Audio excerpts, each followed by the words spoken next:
जेव्हा देवाने स्त्रीची निर्मिती केली तेव्हा तो वार शुक्रवार होता.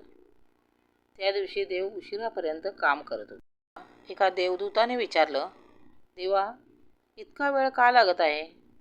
देव म्हणाला, तिला घडवण्यासाठी मला किती साऱ्या अटी पूर्ण कराव्या लागतात ते पाहिलंस का?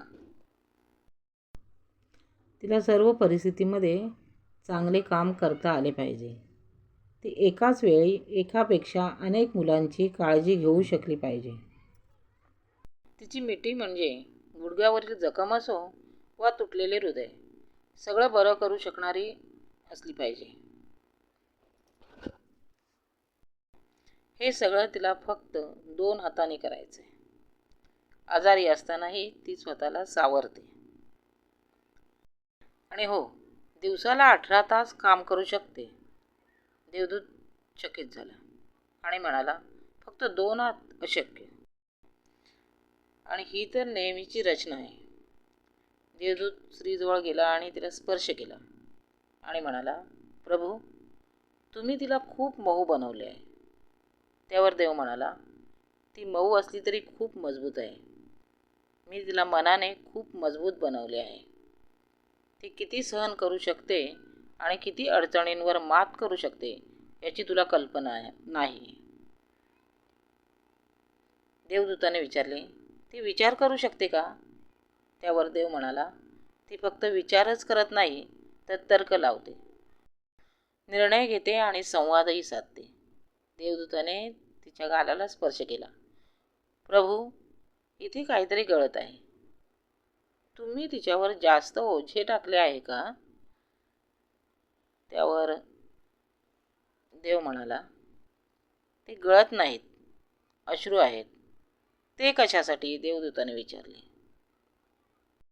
देव म्हणाला, अश्रू हे तिच्या दुःख, शंका, प्रेम, एकटेपणा, वेदना आणि अभिमान व्यक्त करण्याचा मार्ग आहेत. हे ऐकून देवदूत फार प्रभावित झाला. प्रभू, तुम्ही खरोखरच अद्भुत आहात. तुम्ही सगळंच विचारात घेतलं आहे. ती खरंच एक विलक्षण स्त्री आहे.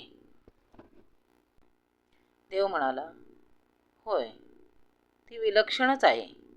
तिच्यात पुरुषाला थक्क करण्याची ताकद आहे.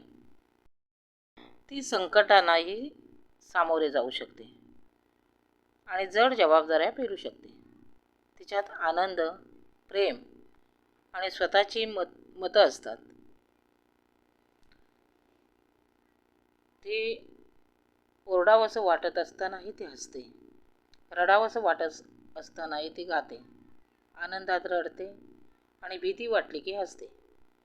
ती ज्या गोष्टीवर विश्वास ठेवते त्यासाठी लढते.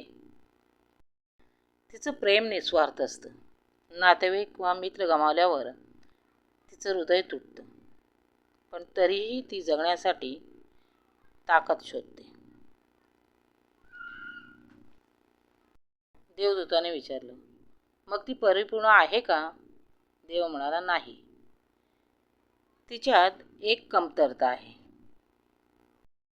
त्यावर देव म्हणाला, ती अनेकदा स्वतःची किंमत विसरते आणि कुटुंबासाठी सतत झटत राहते.